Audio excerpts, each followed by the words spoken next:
Assalamualaikum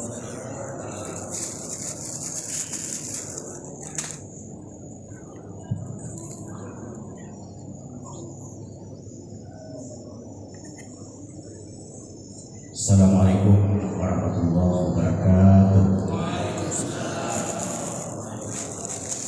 Alhamdulillahirabbil alamin. Wassalatu wassalamu ala asyrafil anbiya'i wal mursalin sayyidina Muhammad wa ala alihi wa ashabihi rasulillahi ajma'in. Asyhadu an la ilaha illallah wahdahu la syarika lah wa asyhadu anna Muhammadan abduhu wa rasuluhu nabiyya. Allahumma shalli wa sallim wa barik ala sayyidina Muhammad wa ala alihi wa ashabihi wa sallam.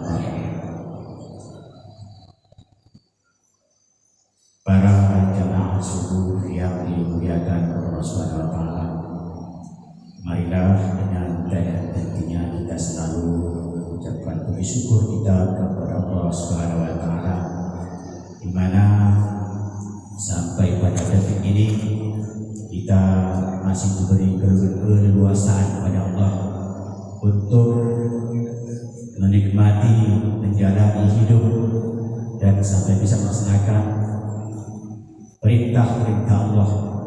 Kita berharap mudah-mudahan segala aktivitas yang kita laksanakan tahun ini akan diterima oleh Allah Subhanahu wa taala, dan kiranya kita ditempatkan oleh Allah ketika kembali kepadanya nanti di tempat yang layak sisinya. Salawat dan salam mari dengan kedatangan kita sampaikan kepada Nabi kita Muhammad sallallahu alaihi wasallam, di mana beliau sudah bersusah payah mengajak umat manusia dari alam kebodohan ke alam yang penuh dengan kebodohan. Bapak Ibu yang berbahagia, hari ini kita sudah memasuki hari yang ke-9 berpuasa. Berarti sudah 8 hari kita melewati. Mari kita koreksi, mari kita evaluasi, apakah 8 hari kita masa puasa itu sudah sesuai dengan ketentuan Allah atau ya barangkali diterima olehnya. Kalau tidak diterima, kira-kira bisa masyarakat, mari kita tingkatkan kembali, kita koreksi kembali bagaimana untuk melihat perbaikan di masa yang akan datang. Bapak Ibu yang dimuliakan Allah Subhanahu wa taala, bulan Ramadan ini disebut juga salah satunya sebagai bulan rahmat. Artinya bulan kasih sayang. Artinya batin perintah Ramadan itu tidak hanya semata-mata ritual belaka. Misalnya apakah puasa diperintah untuk membaca Al-Quran, membaca zikir, doa, dan lain-lain sebagainya. Tapi ada yang lebih penting lagi yang sangat terlupakan pada saat ini adalah tentang rahmat, tentang kasih sayang. Habis Ramadan, masuk bulan Syawal, memang secara prioritas ada kita lihat perubahan. Mungkin kalau selama Ramadan dia sering baca Quran, tetapi setelah Ramadan baca Quran juga. Kemudian misalnya kalau di bulan Ramadan dia disiplin melaksanakan sholat jamaah, dan setelah Ramadan pun dia rajin sholat jamaah. Tetapi dalam hal rahmat, kasih sayang ini yang kita kurang terpenuhi. Padahal salah satu pendidikan Nabi berhasilnya dia melaksanakan ibadah puasa adalah bagaimana kita menjalankan aktivitas itu setelah aktivitas bulan itu berakhir. Artinya ketika Ramadan berakhir bukan berarti saat kita kalau selama ini puasa, setelah itu kita tidak puasa lagi, bukan seperti itu, tapi ada peningkatan. Jadi salah satu masalah rahmat, kasih sayang. Di bulan ini kita meningkatkan kasih sayang kita terhadap anak kita, kasih sayang kita terhadap istri kita, terhadap suami, terhadap tetangga, terhadap Itu yang tergambarnya. Dan apalagi ada dalam khutbah Nabi itu, barang siapa yang menyayangi anak yatim, itu ada dalam khutbah Nabi, barang siapa yang memuliakan anak yatim, kata Nabi, di bulan suci Ramadan, maka Allah pun akan memuliakan orang itu waktu bertemu nanti di bulan kiamat. Ini kan kasih sayang dan rahmah yang ada yang kita lakukan ini bukan hanya rahmah kasih sayang antara orang hidup dengan orang hidup, tetapi bagaimana rahmah kasih sayang antara orang hidup dengan yang mati. Yang paling pokok yang tanpa kita sadari kita lupakan. Jadi kalau kita lihat di di khutbah penyambut Ramadan Nabi itu, apa dikatakan? Ya ayuhan nas, wahai manusia, barang siapa di antara kamu yang mampu memberi berbuka puasa kepada orang mukmin yang berpuasa di bulan itu, maka Allah akan memberikan pahala kepada orang yang memberikan berbuka puasa itu, seolah-olah dia berpahala seperti memerdekakan seorang budak, dan Allah mengampuni dosa-dosanya yang lalu. Sampai Nabi bicara seperti itu, datang sahabat tegur, artinya protes, ya Rasulullah, kami tidak mungkin memenuhi kriteria itu, Rasul. Jadi Nabi berhenti sebentar, baru dia bicara lagi, jagalah dirimu dari api neraka, walau hanya sebutir kurma atau seteguk air.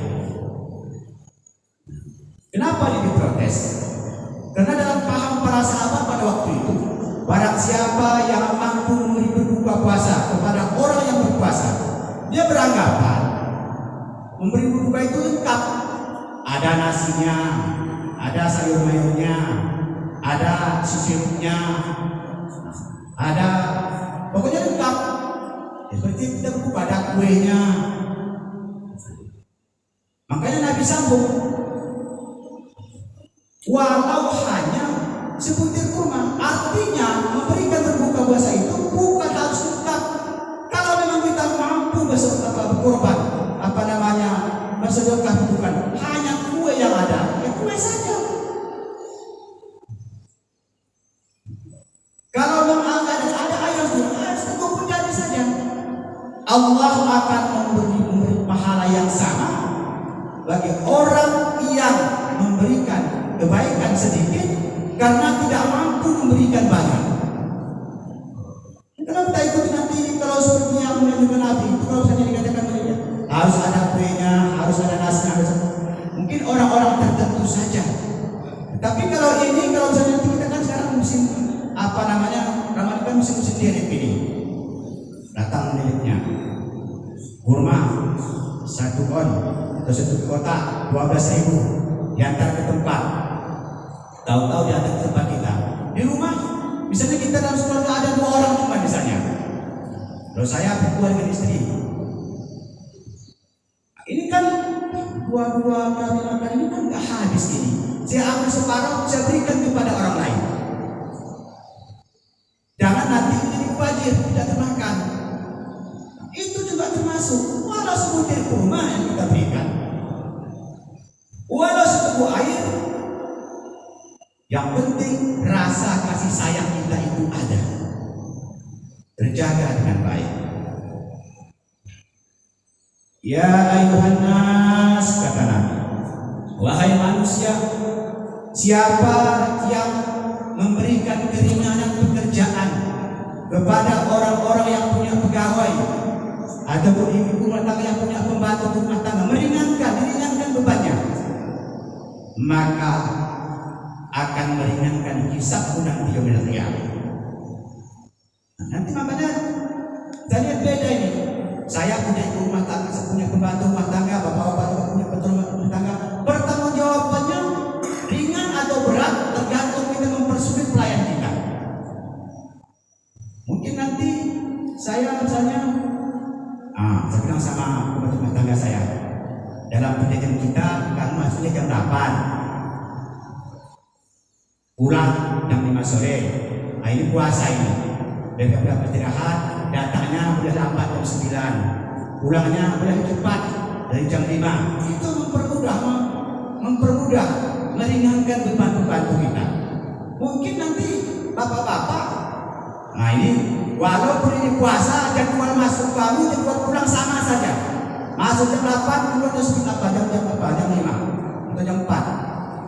Tidak boleh dikorting dari itu. Itu waktu sidang yang kiamat, dia pengalaman sekali. Ketika mau saya naik pangkat mendapatkan jabatan, lalu harus ujian dinas di Singkil. Jadi di Singkil, kebetulan pengujinya ini kan ya kawan saya.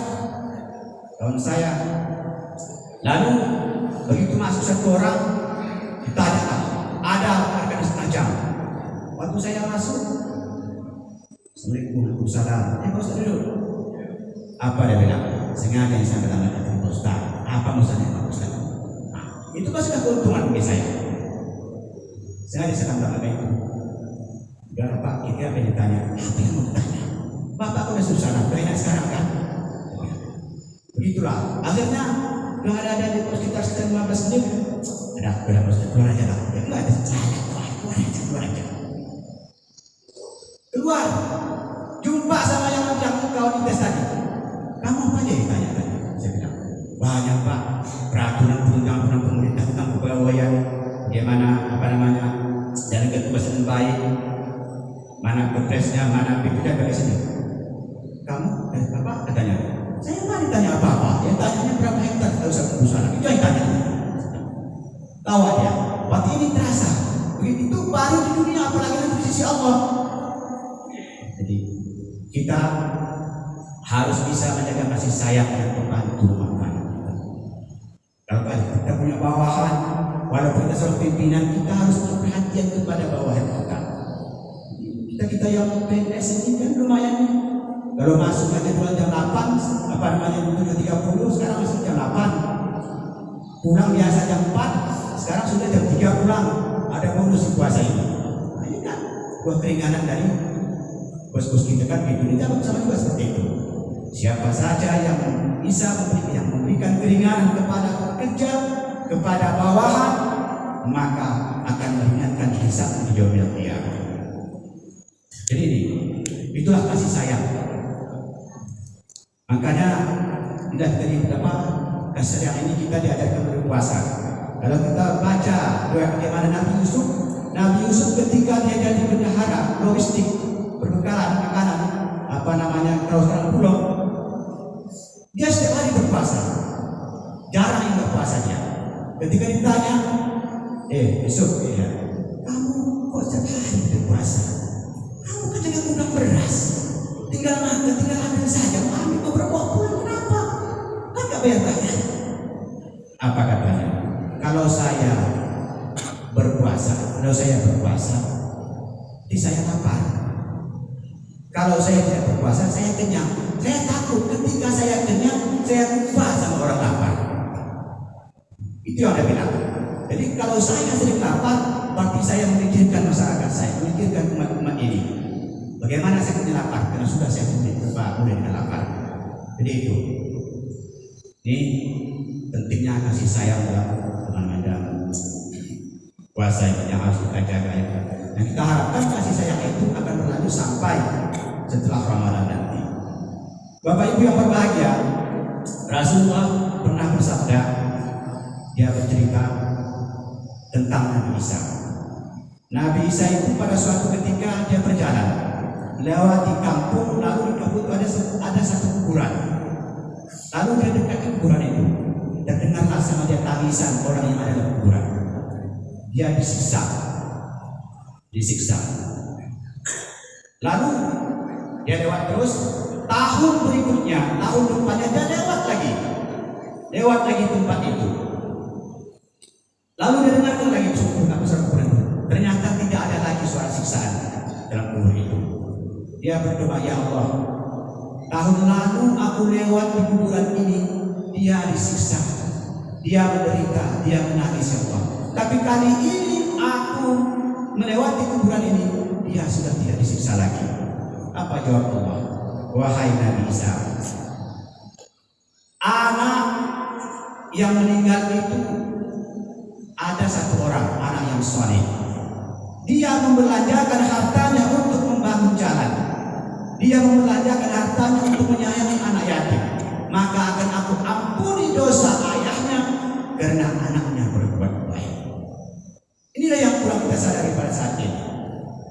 Mungkin ya, ketika anaknya ingin membangun jalan, dia mintakan, ya Allah, sebab jalan ini saya ikhlas, tolong ya Allah dengan membangun jalan ini Kau mudahkanlah siksa orang tua, buat lepaskanlah ayahku dari siksa.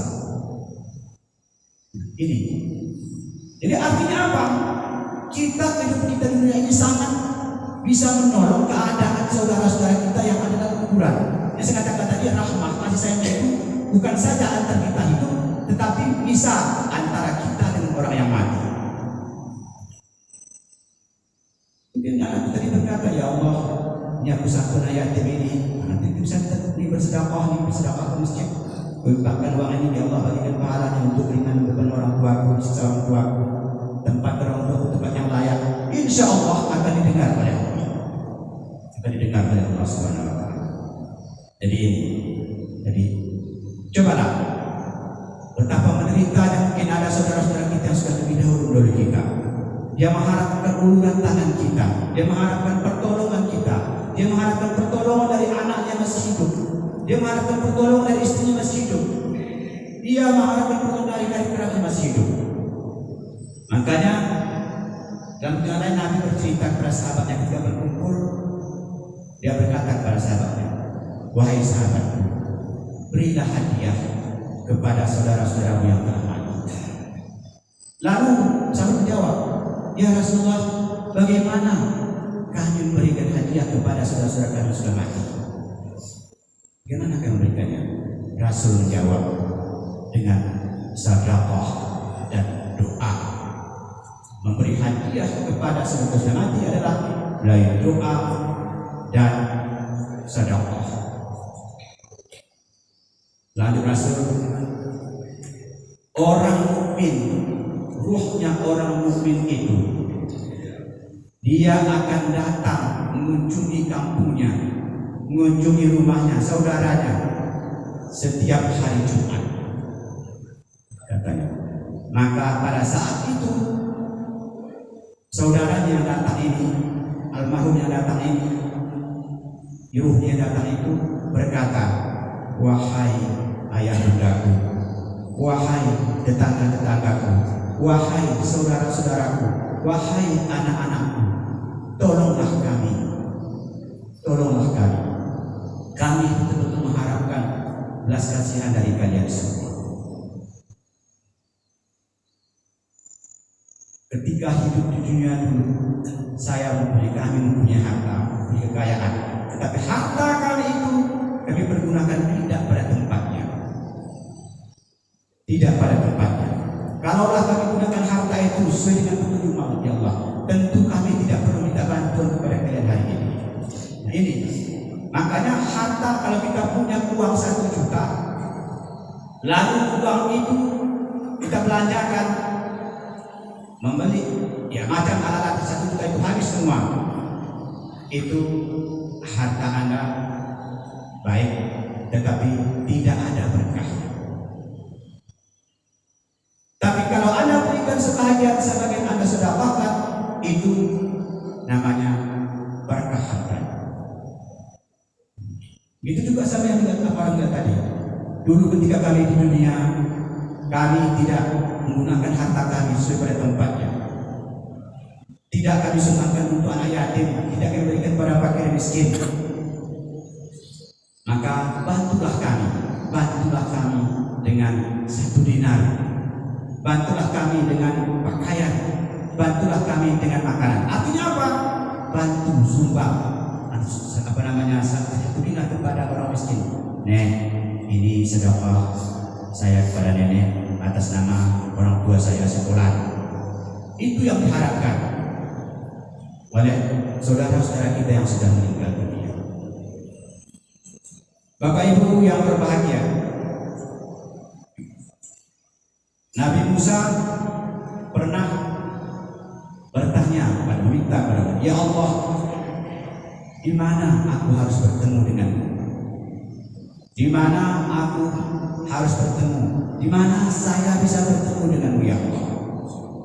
Allah katakan, kamu dapat temukan saya di hadapan orang-orang yang susah. Kamu bisa jumpai saya di hadapan orang-orang miskin yang telanjang, yang tidak punya pakaian, yang miskin yang tidak punya pakaian. Kamu bisa jumpai saya di tempat-tempat orang sakit.